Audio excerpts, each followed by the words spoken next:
Assalamualaikum warahmatullahi wabarakatuh. Ketemu lagi dengan saya, Salinan SPD di channel Inan Kito. Oke, pada kali ini kita akan membahas tentang sistem peredaran darah pada manusia, khususnya untuk komponen penyusun darah. Sebelum kita bahas materi, mohon bantuannya untuk mendukung channel ini dengan like, subscribe, dan share video ini.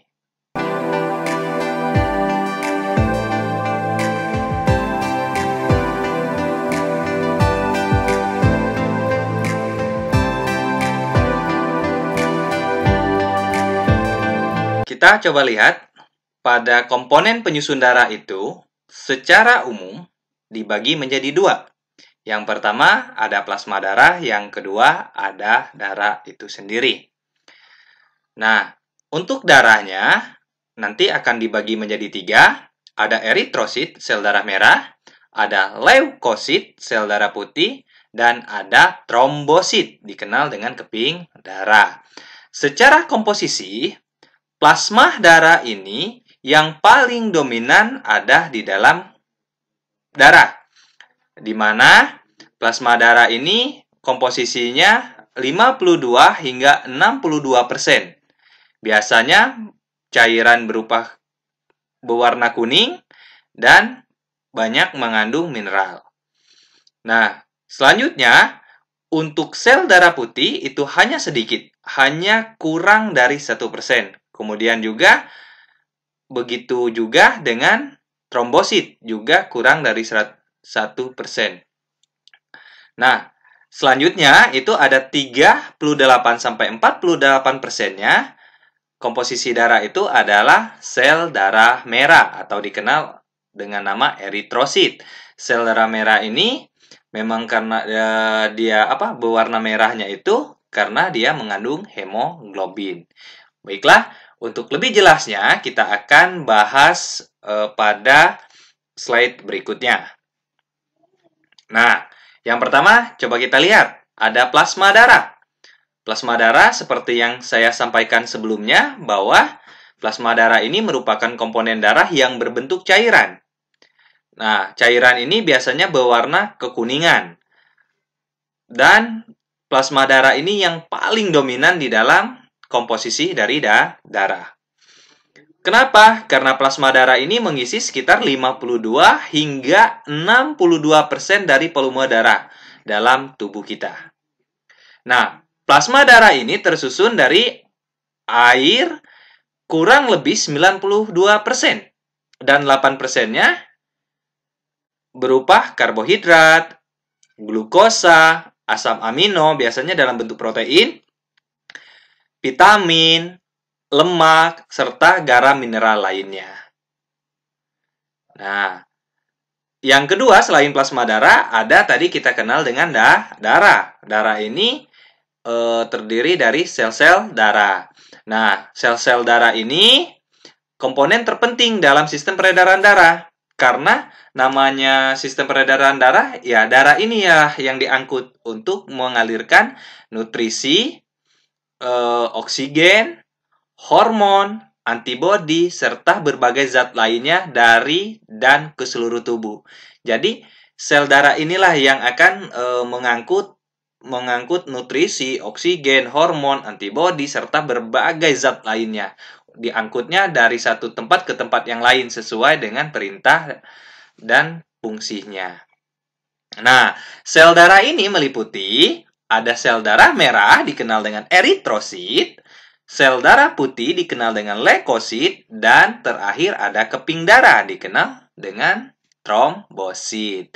Nah, coba dilihat nih di layarnya teman-teman. Yang berwarna merah itu sel darah merah, sedangkan yang berwarna putih itu adalah leukosit. Nah, sedangkan trombositnya mungkin tidak ada di gambar yang paling bawah, tapi bisa dilihat di gambar yang di sebelah kanan itu yang ada berbentuk seperti ada bentuk-bentuk bintang. Nah, itu adalah keping darah atau trombosit. Oke, untuk lebih jelasnya lagi, yang mana eritrosit, yang mana leukosit, yang mana trombosit, dan fungsinya, kita akan bahas di slide berikutnya. Next. Nah, ini adalah eritrosit atau dikenal dengan sel darah merah. Sel darah merah ini berbentuk pipih dengan bagian tengah cekung yang dikenal dengan bikonkap. Bisa dilihat di layar sebelah kanan kalian.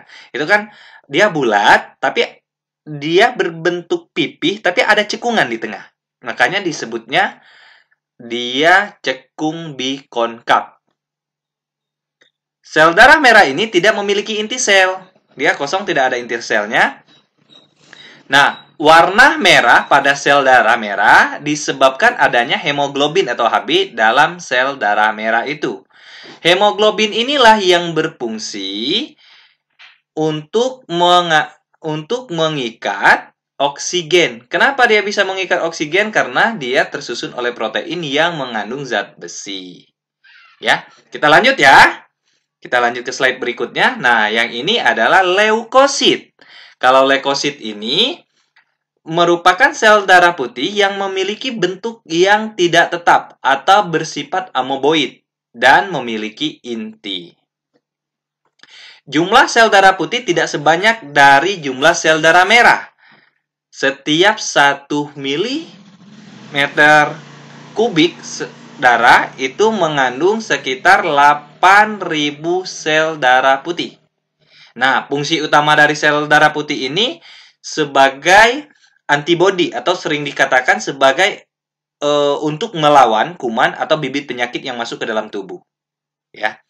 Nah, berdasarkan ada tidaknya butir-butir kasar atau granulanya dalam sitoplasma leukosit, leukosit ini dapat dibagi menjadi granulosit dan agranulosit. Kalau granulosit itu mempunyai granul, agranulosit itu tidak mempunyai granul. Nah, leukosit jenis granulosit atau yang mempunyai granul itu terdiri dari esofil. Nah, di sebelah kanan bagian atas ada esofil, kemudian ada basofil. Ada juga neutrofil.